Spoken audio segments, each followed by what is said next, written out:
News 21 news కి స్వాగతం. బులెటిన్ల ముందుగా హెడ్లైన్స్ చూద్దాం. ఏపీ బడ్జెట్ ద్వారా ప్రజలకు నిరాశే మిగిలింది. మాజీ మంత్రి గుడివాడ అమర్నాథ్. వివాదంగా మారిన కొమరవెల్లి మల్లన్న ఆలయ ధర్మకర్త జయప్రకాష్ రెడ్డి వ్యవహారం. చెప్పులు వేసుకుని ఆలయం మొత్తం తిరిగిన ధర్మకర్త తీరుపై ఆగ్రహం వ్యక్తం చేస్తున్న భక్తులు. కరెంటు కోతలతో అవస్థలు. సబ్ స్టేషన్ ఎదుట ఆందోళనకు దిగిన రైతులు, గ్రామస్తులు. పకడ్బందీగా ఇంటర్మీడియట్ మొదటి సంవత్సరం పరీక్షలు. 6 నెలల చిన్నారితో పరీక్ష రాయడానికి వచ్చిన తల్లి. మంత్రి పొన్నం ప్రభాకర్ ను కలిసిన గౌడ సంఘాల నేతలు. గౌడ సంఘం అభివృద్ధికి ప్రణాళికలు. హిందూ ధర్మరక్షణ మనందరి కర్తవ్యం. ద్వారకా శారదా పీఠాధిపతి శ్రీ శ్రీ జగద్గురు శంకరాచార్య స్వామి సదానంద సరస్వతి వెల్లడి. విశాఖపట్నం ఏపీ బడ్జెట్ ద్వారా ప్రజలకు నిరాశ మిగిలిందని మాజీ మంత్రి గుడివాడ అమర్నాథ్ అన్నారు. వైఎస్ జగన్ ను విమర్శించడానికే బడ్జెట్ ప్రసంగం అంత జరిగిందని, నిత్యం జగన్ నామస్మరణతోనే కూటమి పాలన జరుగుతోందని చెప్పారు. ప్రజల నమ్మకాన్ని కూటమి పాలన కోల్పోయిందని, జగన్ కంటే ఎక్కువ పథకాలు ఇస్తారని ప్రజలు భావించారని, చంద్రబాబు అంటే మోసమని మరోసారి రుజువైందని అన్నారు. తల్లికి వందనం, అన్నదాత సుఖీభావకు నిధుల్లో కోత పెట్టారని, ఆడపిల్లకు వందనం, ఉచిత బస్సు, నిరుద్యోగ భృతికి అసలు నిధులే కేటాయించలేదని అన్నారు.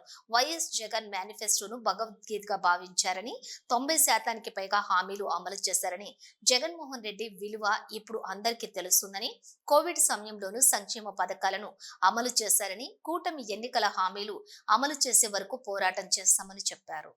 2025-26 సంవత్సరానికి సంబంధించి నిన్న ప్రభుత్వం పెట్టినటువంటి బడ్జెట్ దాదాపు 3,22,000 కోట్ల రూపాయలతో నిన్న బడ్జెట్ ప్రవేశపెట్టినప్పుడు రాష్ట్ర ప్రజలు అందరూ కూడా చాలా ఆశగా ఎదురు చూశారు. సహజంగా ఒక ప్రభుత్వం బడ్జెట్ ప్రవేశపెట్టేటువంటి సమయంలో రాష్ట్రంలో ఉన్నటువంటి పేదవారు, ప్రభుత్వం మీద ఆధారపడినటువంటి కుటుంబాలు ఆ బడ్జెట్ లో పొందుపరిచేటువంటి కేటాయింపుల్లో ఆ కేటాయింపుల ద్వారా మన జీవితాలు మారుతాయి, మన జీవన విధానం మారుతుంది, మన ప్రాంతాలు అభివృద్ధి చెందుతాయి, మన భవిష్యత్తు బాగుంటుంది అని చెప్పి రాష్ట్రంలో ముఖ్యంగా పేదవారు ఎదురు చూస్తారు. వీటన్నిటికన్నా మించి బడ్జెట్ పెట్టేటువంటి ప్రభుత్వం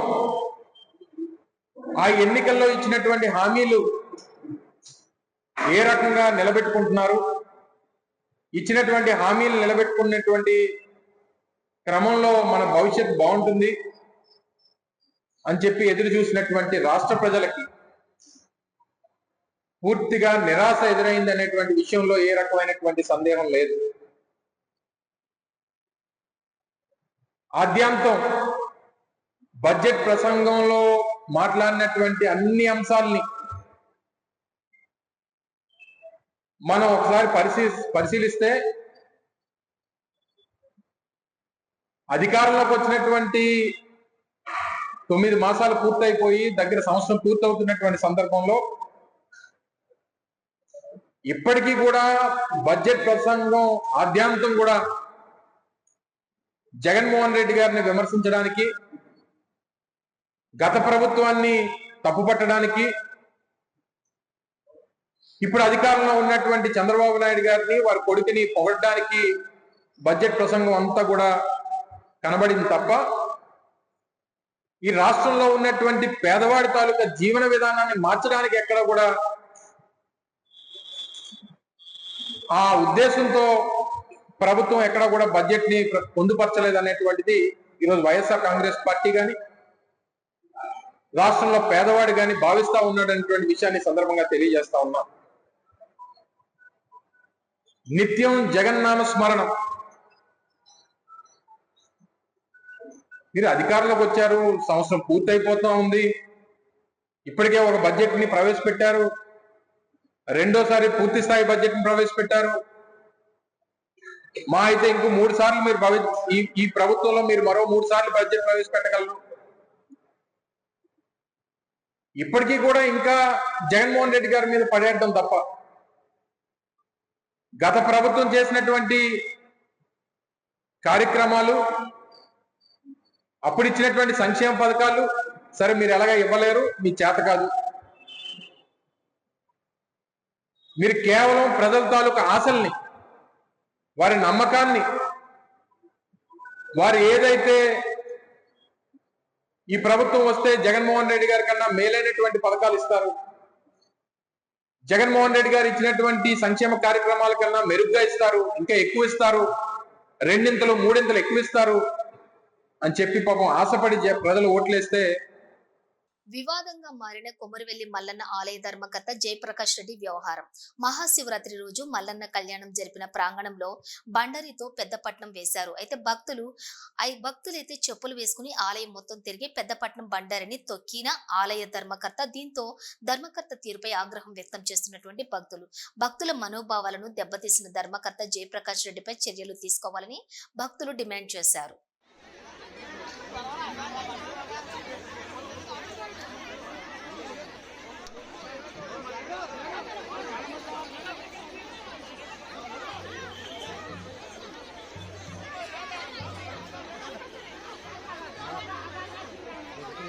రోజు తెల్లారితే కరెంటు కట్ అవుతుందని సబ్స్టేషన్ ఎదుట ఆందోళనకు దిగారు మెదక్ జిల్లా కర్నాన్పల్లి రైతులు, గ్రామస్తులు.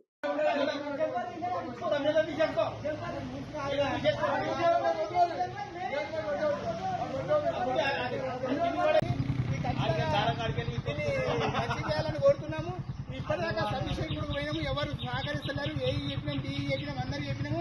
ఈ మొత్తం మీద ఈ జైలు సహా ఉంది. ఏడాది అయితే ట్రాన్స్ఫారం తీసుకొచ్చి చేస్తలేరు. ఇవన్నీ చేయకపోవడం కారణము చాలా ఇబ్బందిగా ఉన్నది. ఇది మొత్తం తొందరగా దీన్ని చేయాలని కోరుతున్నాం. స్కూల్ పిల్లలు బస్ స్టాండ్ ఈయనే ఉన్నది. స్కూల్ బస్సులు కూడా ఇక్కడికి వచ్చి ఈయన అవుతాయి. ఒక 100 మంది పిల్లల దాకా చిన్న చిన్న పిల్లలు ఉంటారు. దీనికోసము ఇక్కడనే మూత్రం చేసే పరిస్థితి ఏర్పడుతుంది. దీనివల్ల పిల్లలకు ప్రాణాపాయ స్థితి ఉన్నది. దీన్ని ఖచ్చితంగా ఎంత తొందరగా చేస్తే అంత మంచిగా ఉంటుంది. ఈ సంవత్సరం కాలం నుంచి పొద్దున్న 6:30 7 గంటలకు నల్లొచ్చే టైంలో ఈ కరెంటు పోతుంది. పిల్లలకు ఈ ఇబ్బంది అవుతుంది. ఇక్కడ చాలా ఇబ్బందితో ఉన్నది. పిల్లలు ఖచ్చితంగా డేంజర్ ఉన్నది. పార్వతీపురం మన్యం జిల్లా పార్వతీపురంలో పకడ్బందీగా ఇంటర్మీడియట్ మొదటి సంవత్సరం పరీక్షలు ప్రారంభమయ్యాయి. 6 నెలల చిన్నారితోటి పరీక్ష రాయడానికి వచ్చిన తల్లి పరీక్షలు సజీవంగా సాగడానికి అన్ని ఏర్పాట్లు చేసిన అధికారులు.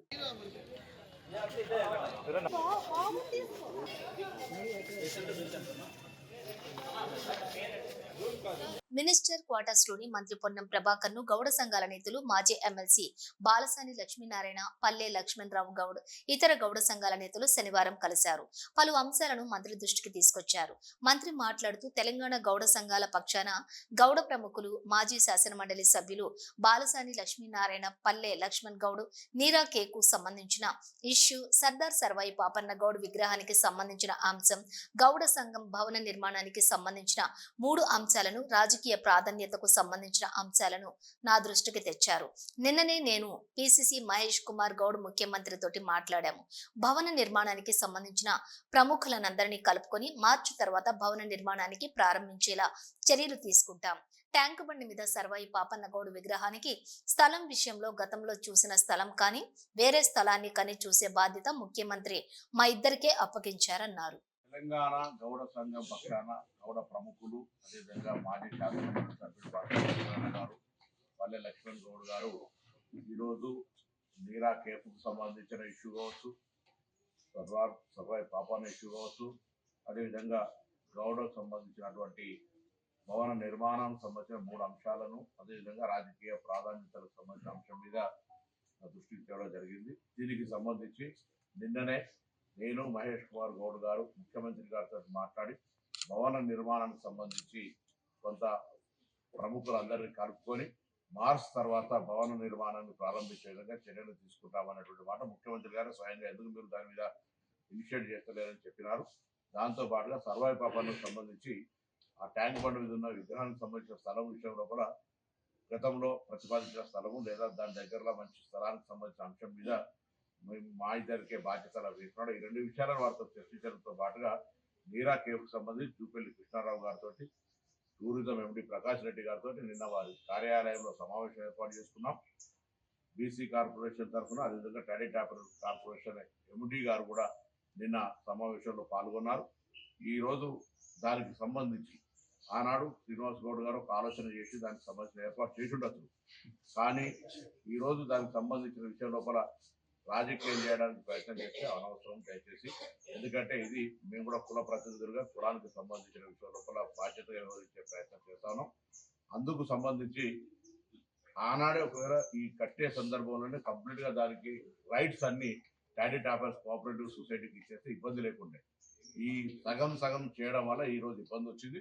అందుకే నిన్న టూరిజం ఎంపీ గారు అదేవిధంగా టూరిజం శాఖ మంత్రి, ఎక్సైజ్ శాఖ మంత్రి జూపల్లి కృష్ణారావు గారు ఈ యొక్క మొత్తం నీరా కేవ్స్ స్థలానికి సంబంధించిన సంస్థలు టూరిజం డిపార్ట్మెంట్కు నామినల్ గా, ఎందుకంటే స్థలం బాగాలేదు కాబట్టి కొంత టర్మ్స్ అండ్ కండిషన్స్ చేసుకొని కంప్లీట్ గా ఇది toddy toppers corporation hand over చేయడానికి నిర్ణయం తీసుకున్నామనే మాట సందర్భంగా మనం చేస్తాము.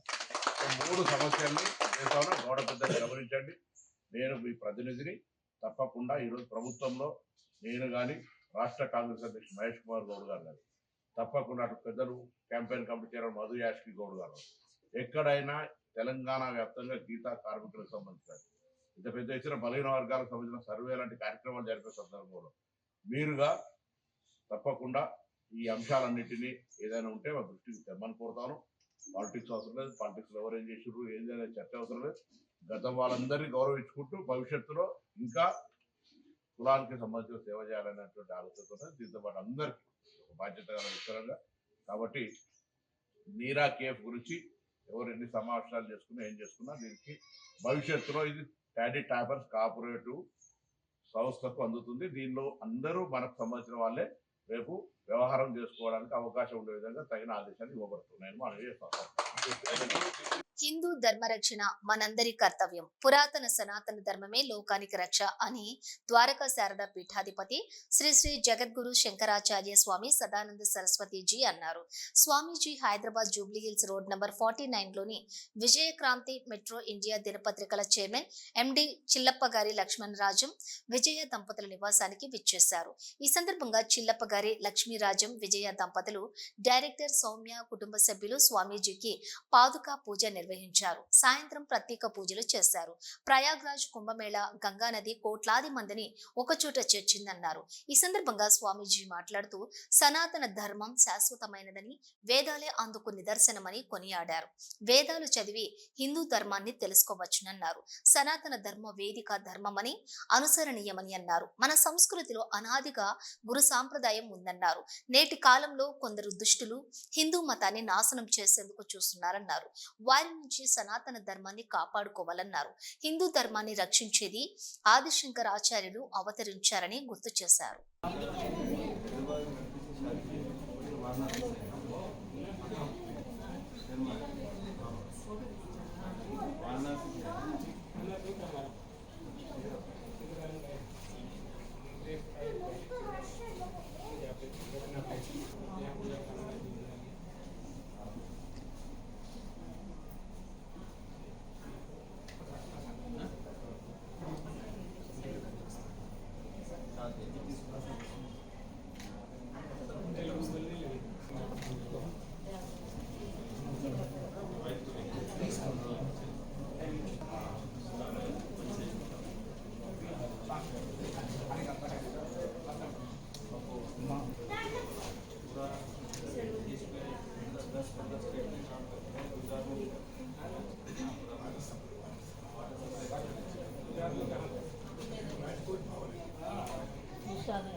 హిందూపురం నియోజకవర్గంలోని జీ కొండూరు మండలంలో జాతీయ సైన్స్ డే సందర్భంగా వివేకానంద పాఠశాలలో ఏర్పాటు చేసిన జాతీయ సైన్స్ డే కార్యక్రమానికి ఎంపీపీ వేములకొండ లక్ష్మీ తిరుపతమ్మ ముఖ్య అతిథులుగా పాల్గొన్నారు. ఈ సందర్భంగా ఆమె విద్యార్థులు రూపొందించినటువంటి వివిధ సైన్స్ నమూనాలను పరిశీలించి విద్యార్థులను అభినందించారు. ఈ కార్యక్రమంలో జీ కొండూరు గ్రామ సర్పంచ్ మండల అరుణ, ఎంఈఓ పజ్జూరు వెంకట నరసింహారావు, మల్లెల శ్రీనివాస్, ఉపాధ్యాయులు మరియు పాఠశాల యాజమాన్యం తదితరులు పాల్గొన్నారు. రాష్ట్ర పండుగ నూకాలమ్మ జాతర ఈ రోజు అసెంబ్లీలో మాజీ మంత్రివర్యులు అనకాపల్లి శాసనసభ్యులు శ్రీ కొణతాల రామకృష్ణ ముఖ్యమంత్రి నారా చంద్రబాబు నాయుడిని కలిసి నూకాలమ్మ జాతరను రాష్ట్ర పండుగగా ప్రకటించాలని కోరారు. తక్షణమే తన వ్యక్తిగత కార్యదర్శి రవిచంద్రని పిలిచి నూకాలమ్మ జాతరను రాష్ట్ర పండుగగా ప్రకటించడం కోసం ఏర్పాట్లు చేయమని ముఖ్యమంత్రి నారా చంద్రబాబు నాయుడు ఆదేశించడం జరిగింది. ఈ కార్యక్రమంలోని అనకాపల్లి పార్లమెంటు సభ్యులు సీఎం రమేష్, హిందూపురం శాసనసభ్యులు నందమూరి బాలకృష్ణ మరియు కేంద్ర మంత్రివర్యులు కింజరపు రామ్మోహన్ నాయుడు పాల్గొన్నారు. కోరిన వెంటనే నూకాలమ్మ జాతరను రాష్ట్ర పండుగగా గుర్తించాలని ముఖ్యమంత్రితోటి మాట్లాడిన ఉప ముఖ్యమంత్రి కొణిదెల పవన్ కళ్యాణ్ కి కొణతాల రామకృష్ణకి ప్రత్యేక ధన్యవాదాలు తెలియజేశారు. తెలంగాణలో సమ్మక్క సారక్క జాతర ఎలా చేస్తారో మన కూటమి ప్రభుత్వం వచ్చిన తర్వాత ఒక్క అనకాపల్లి ఉత్తరాంధ్రకే కాదు, మన నూకాలమ్మ జాతరని రాష్ట్ర ప్రభుత్వం గుర్తించేలాగా రాష్ట్ర ప్రభుత్వం దిగువ వచ్చి అమ్మవారికి పట్టు వస్త్రాలు పెట్టేలాగా ఆ చర్యలు మొదట రాగానే మనమే తీసుకుందాం. అది ప్రాచీన సంస్కృతి సాంప్రదాయాలను ప్రతి ఒక్కరూ పాటించాలని ఎన్టీఆర్ జిల్లా ఎంపీ కేశినేని శివనాథ్ అన్నారు. ఎన్టీఆర్ జిల్లా జగ్గయ్యపేట నియోజకవర్గం నందిగామ మండలంలోని దాములూరు కూడలి గ్రామంలో సంగమేశ్వర స్వామి తిరునాళ్ల సందర్భంగా ఎడ్ల పోటీ, లాగుడు పోటీలు ప్రారంభోత్సవానికి ఆయన ముఖ్య అతిథిగా హాజరయ్యారు. అనంతరం ఆయన సంగమేశ్వర స్వాముల వారిని దర్శించుకుని ప్రత్యేక పూజలు నిర్వహించారు. ఈ సందర్భంగా ఆయన మాట్లాడుతూ ఎన్డీఏ కూటమి ప్రభుత్వం అధికారంలోకి వచ్చిన తర్వాత ప్రజలు సంతోషంగా పండుగలు చేసుకోవడం చాలా సంతోషకరమన్నారు. గ్రామాలలోని ప్రాచీన సంస్కృతి సాంప్రదాయాలను ప్రజలు ప్రతి ఒక్కరు కూడా పాటించడంతో ఆయన హర్షం వ్యక్తం చేస్తూ వారిని కొనియాడారు. ఇలాంటి పనులకు కూటమి ప్రభుత్వం అండగా ఉంటుందని ఎంపీ కేశినేని శివనాథ్ అన్నారు. ఈ కార్యక్రమంలో ఎమ్మెల్యే శివరాం, రాజగోపాల్, వెనిగండ రాము, టీడీపీ ఎన్టీఆర్ జిల్లా అధ్యక్షులు నెట్టెం రఘురాంతో కలిసి హాజరయ్యారు. ఈ కార్యక్రమంలో ఎమ్మెల్యే రాజగోపాల్, తెలుగు రైతు అధికార ప్రతినిధి కటారు సత్యనారాయణ, నందిగామ మండల పార్టీ ప్రధాన కార్యదర్శి తోట నాగ మల్లేశ్వరరావు, నందిగామ మండల మాజీ మండల అధ్యక్షులు మన్నే కళావతి, తెలుగు యువత మండల అధ్యక్షులు మన్నేపల్లి వినయ్, దాములూరు గ్రామ సర్పంచ్ గాజుల రామారావు, సంగమేశ్వర దేవస్థానం చైర్మన్ గెంజపల్లి శ్రీనివాసరావు, తెలుగుదేశం పార్టీ గ్రామ అధ్యక్షులు మువ్వా వీరయ్య, నాయకులు చార్ల తులసిరావు, సిద్ధు, శివ, చెరుకూరి హైమారావు, కొత్తపల్లి బ్రహ్మం, వెంకట నరసయ్య, బీజేపీ మండల పార్టీ అధ్యక్షులు కోవెలమూడి వెంకటేశ్వరరావు మరియు ఎన్డీఏ కూటమి నాయకులు, కార్యకర్తలు పాల్గొన్నారు. వైఎస్ఆర్ కడప జిల్లా బద్వేల్ పట్టణంలో ఉచిత వాటర్ ప్లాంట్ ను బద్వేల్ మాజీ ఎమ్మెల్యే విజయమ్మ ప్రారంభోత్సవం చేశారు. శ్రీదేవి భూదేవి సమేత శ్రీ కళ్యాణ వెంకటేశ్వర స్వామి దేవాలయంలో ఆలయ trust board chairman Badireddy Venkataramireddy ఆధ్వర్యంలో శ్రీరామన బోయిన పుల్లయ్య సతీమణి కృష్ణమ్మ కుమారుడు మురళీ యాదవ్, సునీత సహకారంతో ఏర్పాటు చేసిన ఆర్వో మరియు నూతన చలివేంద్రాన్ని ఆమె ప్రారంభోత్సవం చేశారు. ఈ కార్యక్రమంలో బద్వేల్ పట్టణ అధ్యక్షులు వెంగల్ రెడ్డి, మిత్తికాల రమణ, మాజీ మున్సిపల్ చైర్మన్ పార్థసారథి మరియు మున్సిపల్ చైర్మన్ వాకుమల్ల నరసింహారెడ్డితో పాటు కమిటీ సభ్యులు మరియు పలువురు నాయకులు, భక్తులు పాల్గొన్నారు. మాజీ ఎమ్మెల్యే విజయమ్మకు ఆలయ ప్రధాన అర్చకులు రమేష్ శర్మ వేద మంత్రాలతోటి పూర్ణ కుంభంతో స్వాగతం పలికి ప్రత్యేక పూజలు నిర్వహించారు.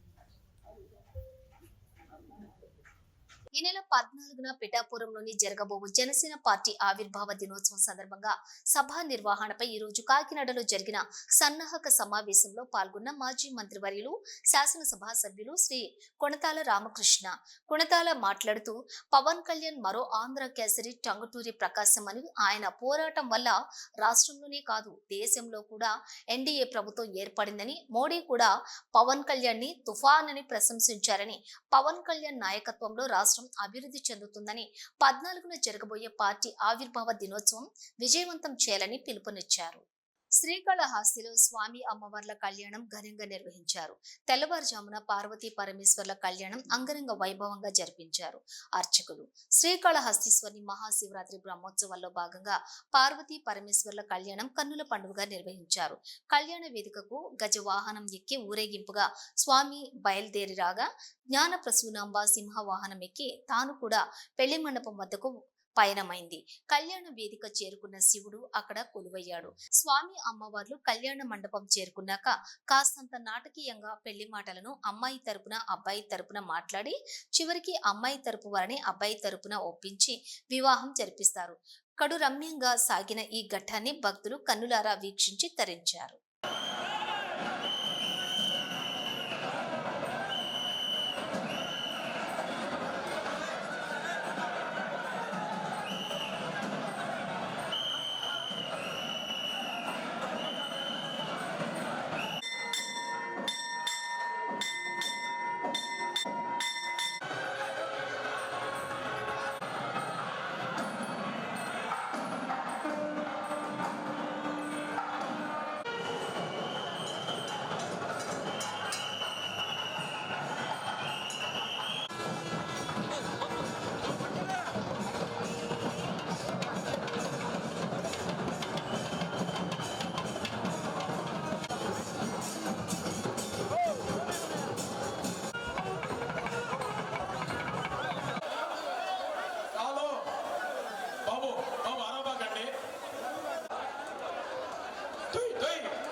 सारे पहले ताकता है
పొడి మీద కుంకుమ పొట్టు పెట్టండి. హర హర మహాదేవ. హర హర మహాదేవ. హర హర మహాదేవ. శంభో శంకర.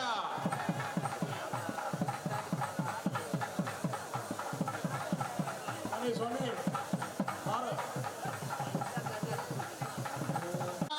ఆ నిత్య సత్యమామని ఆ వస్త సత్యమామలను 3 సార్లు కోరి ఒకరికొకరు పూలమాల చేతిలో తీసుకొని అలా ఒకరికొకరు పూలమాల మార్చుకోండి. అలా చూపించండి స్వామి.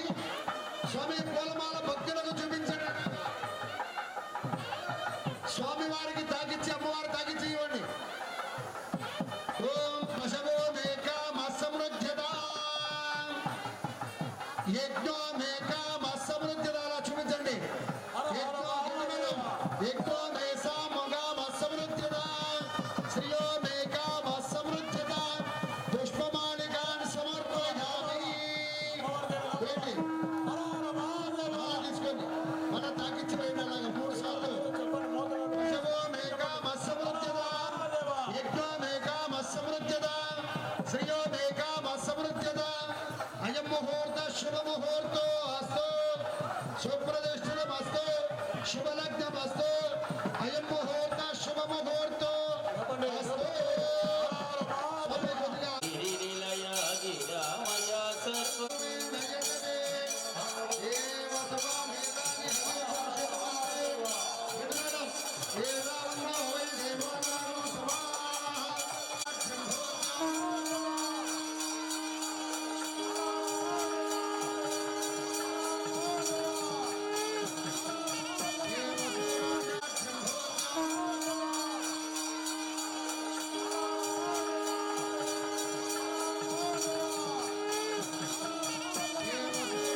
ఇవి బులెటిన్ డీటెయిల్స్ చూసిన